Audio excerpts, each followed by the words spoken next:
Hi, Heather. Hi.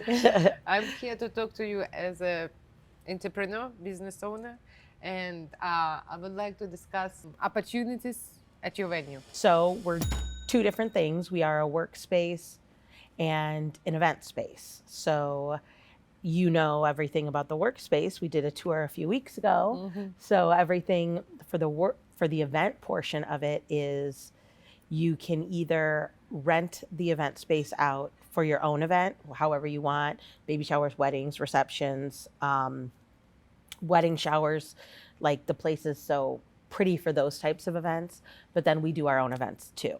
So the events that we host are generally for the female community. If I'm renting space, it's only inside, or I'm allowed also to use outside area on the street? That gets a little tricky with the county, depending on what you're using the space for. If you're using it like for an entryway, like some people like to do a red carpet event because of the way our sidewalks line up and the doors open. So when you're putting like a carpet down or something, not such an issue. But when you're doing a market with vendors that are selling things, booth. yeah, booth. that is different depending on what it is you're selling, where you're located.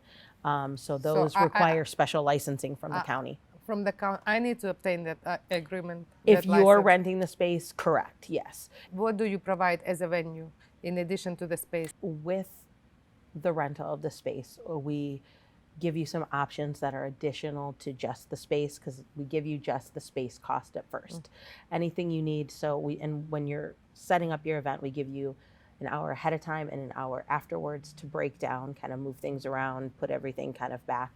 But we have a list of preferred vendors that we can, if you need event planning or photographers or videographers or things like that we use. And then we have different equipment as well. So we have a microphone, the use of our conference room as a green room. So now I'm an entrepreneur. I have a space to host my event. Tell me how to make my event successful. Give me the best advice ever. Oh, well, I don't know about the best advice ever.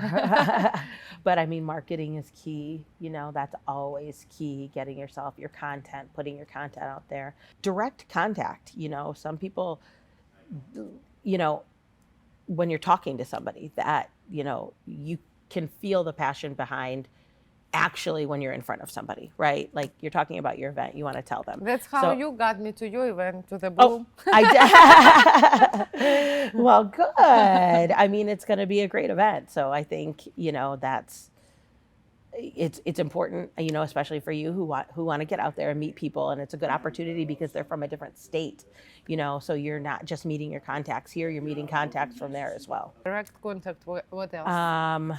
Aesthetic. You know, the look of your event and the flow of your event is really important.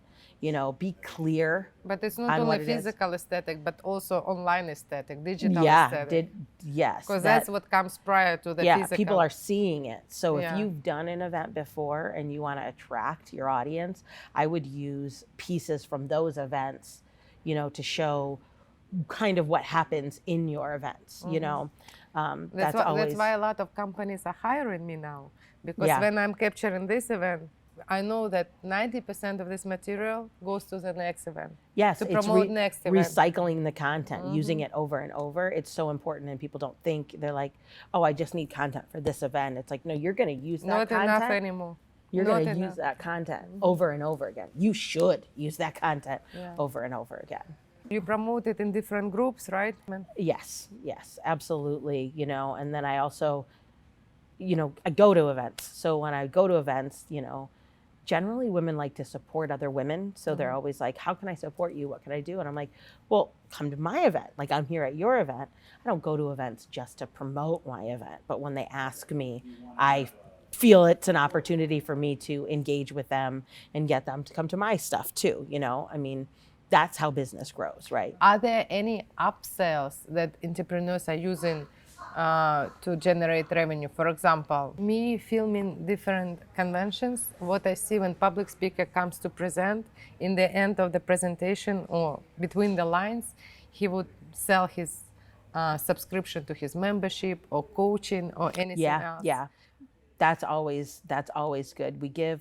If we do a speaker event, we like to give people the opportunity to tell them where can we find you? You know, some people don't do social media at all, so that's not where you can find me. Here's my phone number. People will give their direct phone number and they're like, please don't abuse it. But if you want to call me, I want to connect with you, whatever comes from it, whether, you know, and then there was one event that I want to talk about that was really neat, is that it was a pretty big event and the lady took everybody and went, turn your phones on. And I wasn't sure where she was going with it, but then she said, now flip your camera and go live. Every single person in the room took the time to go live on their social media.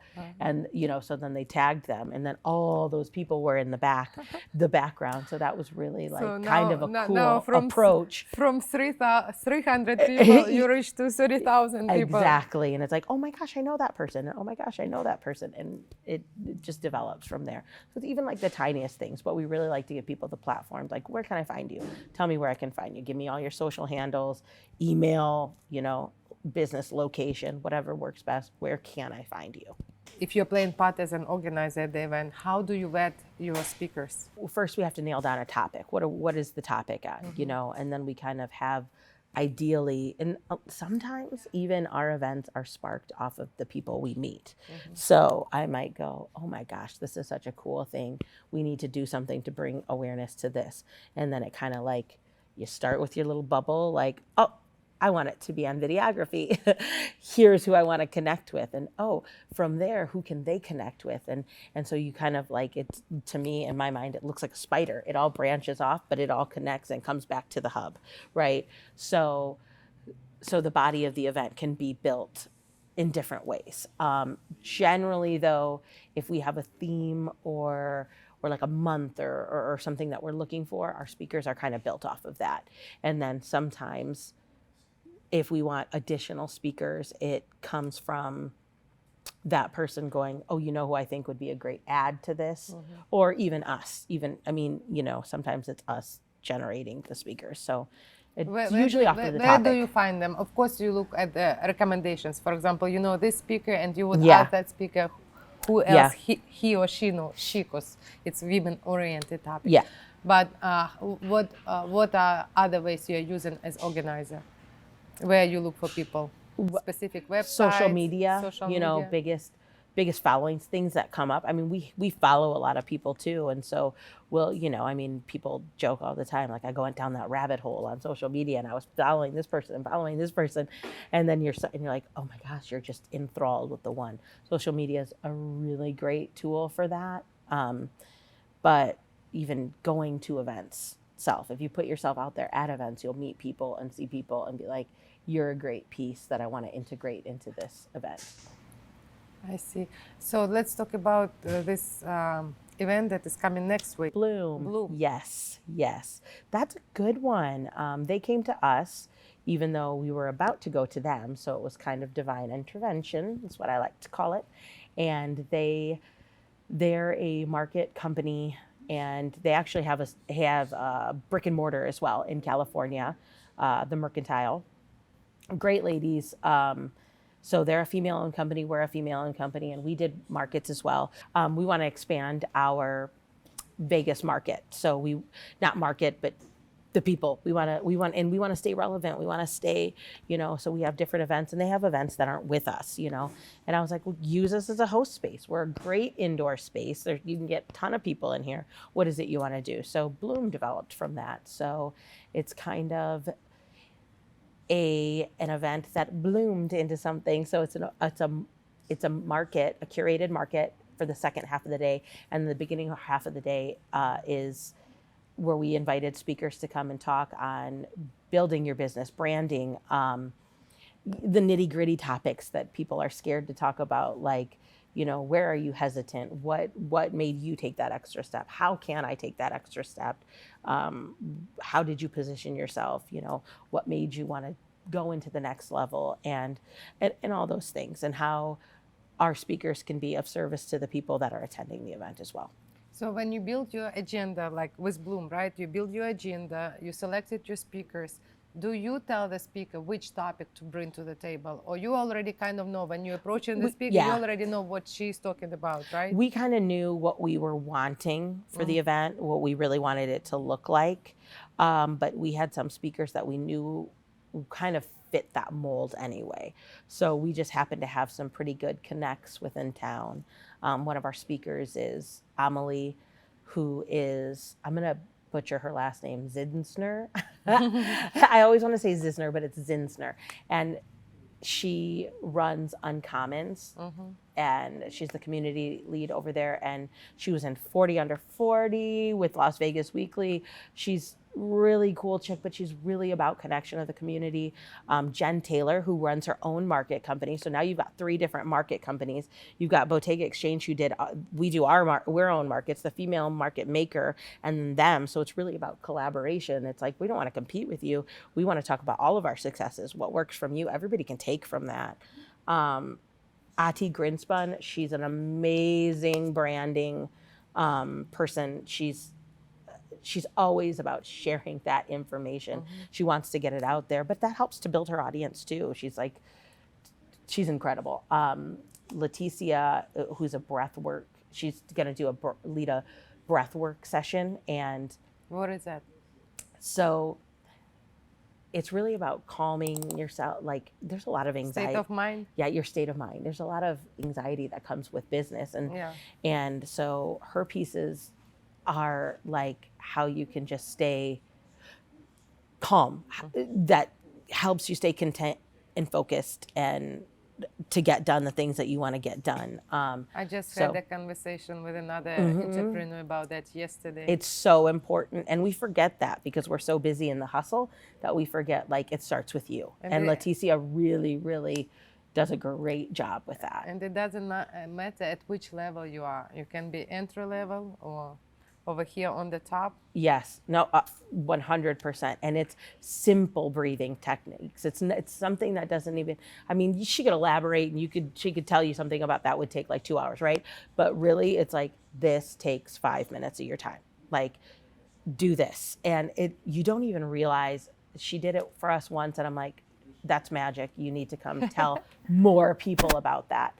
And then we have Cindy Lopez, who is a local up and coming. I mean, she's coming. She's there already, actually. She has a shop downtown. She does permanent jewelry, and it's so cute, her boutique in there. So she's going to talk a little bit about, you know, her successes, her wins, her fails, all that stuff too. So it's a lot of everything. It's a lot of stuff that people can relate to. And really when you relate, it kind of encourages you to keep going, you know, because you're like, oh, okay, she's doing this. That's totally where I'm at. I can do it. You know, I can see her successes, you know, make me want to keep going. So it's so important. In this case, Bottega is showing support, yes, where you can bloom into your next level, you know. And then the second portion is the marketplace, which we all love a market. So, and we're indoors, which is key in this heat. So we're like, come on over, show your stuff. So we've got some great local artisans and some from California that are bringing their. How many vendors will be here? Ooh, I'm not sure yet. That's still up at, you know, we've got, I think, 20 or so right now. It's a good number. But it's a great number. It's a great number. It's kind of short event. It's half day event, right? Right. So the larger, sometimes it's harder, smaller. I mean, all of our vendors are successful on some level, you know, even with just a connection, right? Obviously you want to make that sale, but the connection is everything. And I think we'll get a great crowd for it. You are promoting on social media? Yeah, we promote on social media. We promote within other businesses. There's a lot of people who reach out and want to do, like, they ask us, like, we're doing a raffle, you know, or we're having an event where people can, you know, so we're asking for donations. And in that place, people are like, especially small businesses, are like, wait, what is this co-working space? I don't have to work out of my house? Okay, yeah, I want that co-working membership, you know, and that too attracts people, you know. I wanted also to ask you about partnerships for the event, or donations, as you said. Donations, yeah. It depends on sponsors. How do you find sponsors for the event? again, that really has to do with the theme of the event. We put out a sponsorship package. We kind of break it down. We have different packages, different package levels, so that they can see what we would offer them if they want to do it. If not, they're affordable, but it gives us a budget to build a bigger event too. So we really kind of just search off of what it is the event is about. Since I never done event on my own, what is Yeah. the process of investing my money into the event? How it should be built? You need to map out your event first. Kind of what are you trying to achieve with it? You know, what audience are you trying to grab? What is your goal for the event? Is it business? Is it this? Is it that? Right? So then once you build that out, you can decide, well, what time do I want to do the event? Do I have enough in my budget to feed these people, right? So you don't, if you can't afford to feed people, that's okay. You can do it earlier in the day during that time where you're not, nobody's expecting to eat. But if you do an event during like the dinner hours, in general, you're going to have to give them something, right? Which, you know, is an enticement in itself too. So then if you're doing that, then you can look, okay, do I have money in my budget to buy food, or do I need to look for sponsorship for food? So then you start and you go around to, you know, start with restaurants that you like, or businesses that you like, or somebody's small business that you met at a market and are like, hey, I'm doing this event, you know, and then you grab their audience too, because they're going to provide the food. But why would I worry about the food in the first place if I didn't make any sales yet? You haven't made any sales, but the timing of your event and the look of your event is important. So you do have to worry about food, drink. What are you going to offer your audience as for well, people, okay. right? Like you're going to charge a ticket. You can't just be like, oh, come to this event. Like, okay, come to this event and talk to people. That's great, but what else are you going to entice them with? Feed them. Feed them with information, with them, use and pleasure. Feed them. Everybody loves to be fed, right? Like I'm Hispanic, so like in my culture, you feed, you love, so that's my love language. I'm a feeder, right? Food has always been important, but in general, no, it's not the main concern of your event, but what else are you offering them? You invite them to these people, but you want to highlight other businesses too. So you will get sales based off of the things that you offer and the other businesses that you collaborate or use as a sponsor. So if you have food, you're also grabbing their audience and be like, oh, this is a really cool event. And the lunch lady will be there, whatever. It's like, oh, we wanted to check out her food and this event looks cool. We're going to come too. So you've got her audience, you've got your audience. That's going to bump production of your sales. And then you think, then you get into speakers or and that too. So you can ask your speakers, be upfront. You have to be upfront. I haven't sold any tickets. Will you donate your time for exposure? You can work off trade, like this, like I'm offering you this amount of videography and content, don't sell yourself short. Don't offer them too much if you can't. Don't give them all your time, right? So you can work off trade. That's always great because that's the age-old way. There used to not be money back in the day, right? Like if you go way back when, it was like you were using your goods and services as the form of money. So you could do it that way. There's a lot of different things to working parts and make it work and make it valuable and grab an audience. Really, you need to grab an audience. So really it boils down, to the marketing. And I know you said, like, why am I worried about food? Food is part of the marketing. It's so silly, but it kind of is, like what things are you going to offer at your event? You don't put at your, it's on your not agenda. Be, you don't put on your agenda, I will have tacos. I don't. No, you don't. Right? You don't. And you definitely don't send it out and be like, oh, come, I'm having tacos. You're not going to put that, but like it's going to be one of the perks that they're going to get with it. So it's always something to consider too. So it's even down to that, What are the best triggers? What other companies usually use? Well, you can try to seek out some, I will say, local celebrities or somebody who's up and coming and people know about, you can always invite them. Treat them like a VIP. I mean, they're a VIP guest. You want their audience and you want them to see what you can do, right? You want to grab their attention. So invite them as a VIP guest. Everybody loves to be a VIP, right? So, so that I think is a really cool thing to offer So them. you should basically look for people that will bring you audience. Yes, I mean that's the As a- simplest as and a- cheapest way to gain as a- for marketing. Yeah, as you a know, speaker, as a sponsor, as a catering vendor, yes, whatever. because they're gonna want you people to see their product as well. So you're all working together. The collaboration of it is very important, and then there's community in that, right? So there's collaboration and community. It all goes hand in hand. I like to say it, even though it's old school and kind of cheesy, cliche, community over competition and collaboration and all those things. But they really are, the bread and butter. They really are. There's a reason those things are always said. It works. I found a location, I found speakers, I hosted my event, people came. I don't know how many potential people can come, depends on my marketing and people involved. Yeah. But how do I measure the success? It's measured in a lot of different ways. It's not clear. It's not always monetary. So a lot of people's first events, you're not going to gain money. It won't necessarily be the budgeted for the event. You're not really going to see it in that way. I'm lucky if it's zero.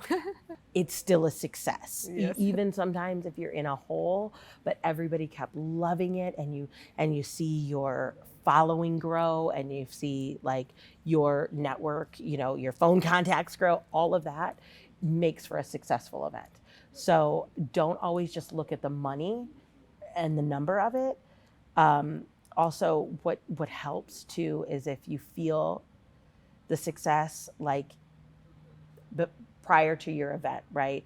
Like if you can see the success in the numbers and the ticket sales and all that, if you're thinking like, oh my gosh, this is going to be great, I know it's going to be great, look at your calendar to see if you can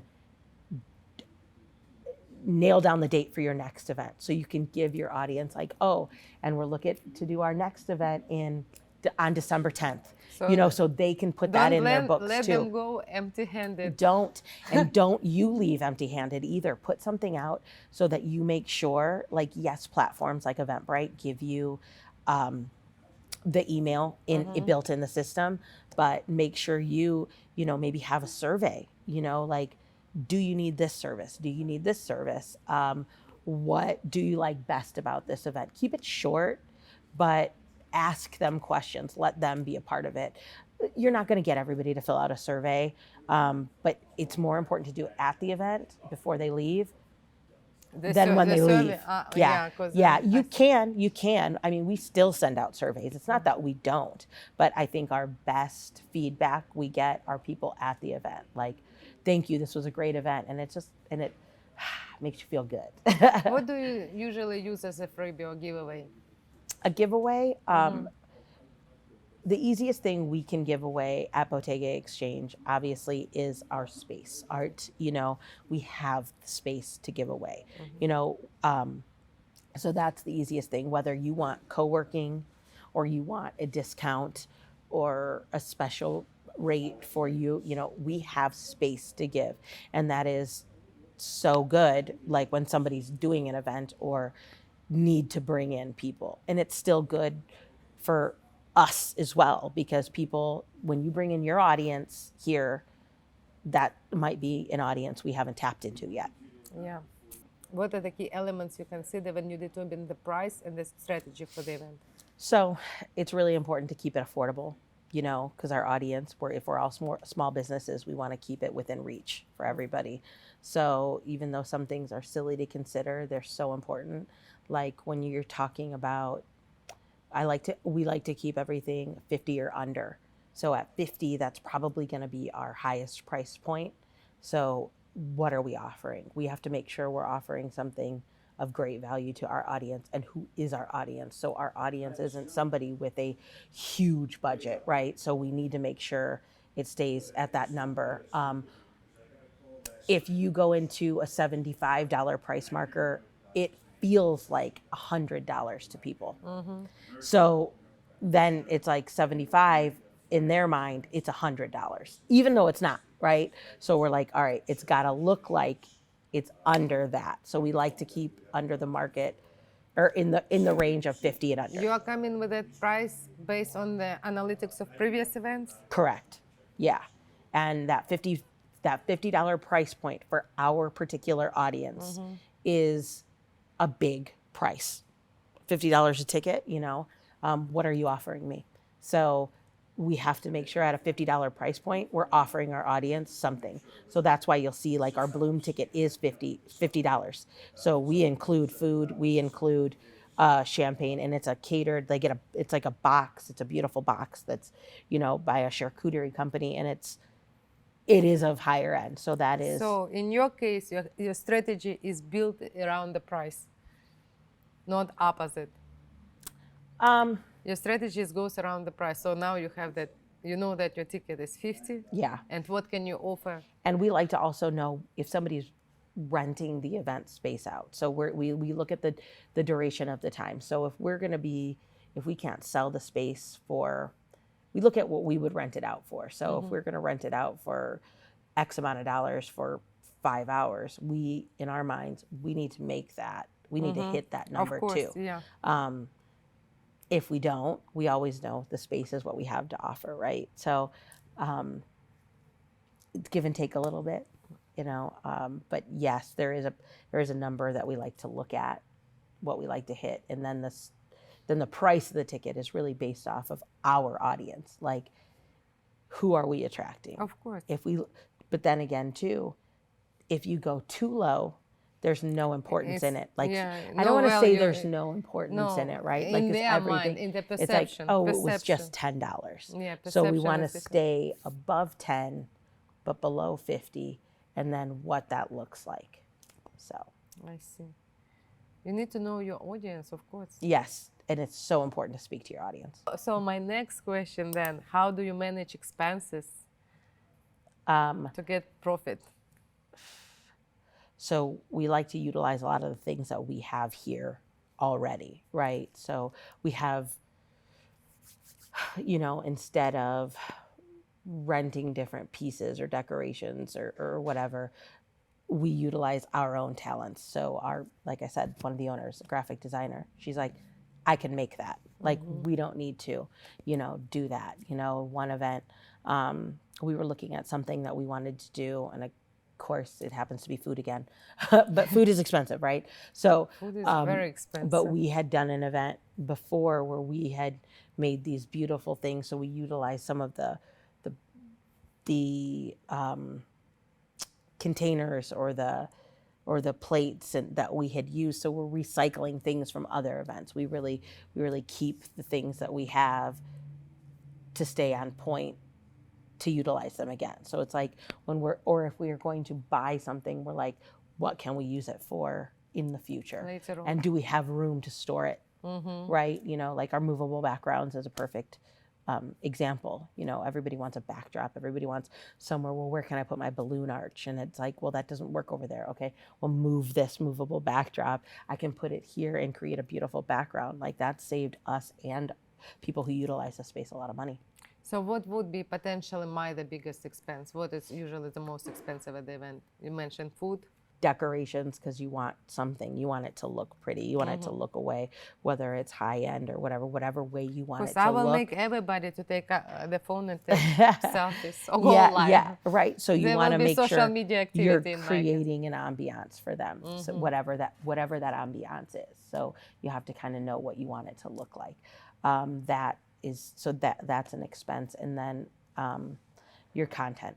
So content can be expensive, videography. Unless I make it myself. Exactly. For you is good. That's why I say we try to utilize what we have or trade what we don't, right? Photography, because you want, again, your content. Your content is going to be expensive. You want to make sure you're getting some good stuff. I don't want to say it's expensive, but it can be an expense. I've been hired many times to record presentations. I was hired by a speaker or by organizer. Correct. Because speaker can use that presentation for his portfolio to sell him for himself, especially if he speaks at some huge event. There is a name there, you know what I mean? Right. And he's on that stage. Now, Right. when he's selling himself, his price is double. Exactly. Because I had that client. Yeah, for sure. Thank you, Heather, for your time. I can't wait to attend Bloom Yes, and it's gonna meet be all amazing. these wonderful women. Yes. Because I'm more interested in the event, so I need to see how other locals are doing it. Of course. And I think it'll be great. All these women have had their hands in everything, so they know how to host an event, all those things for events, and get it out there. So make sure you guys, your audience, follows us at Bottega Exchange. And check out Eventbrite for Bloom. Yeah, because to tell you the truth, I always like work at big shows, trade shows, conventions. It's absolutely different scale. You know what I mean? For sure. But I forgot when was the last time I attended some local. A local. So And now that's I'm where- coming for local. And that's what you want, because that's going to be your ongoing pocketbook. It might be small, right? But 10 small people, you know. Yeah. So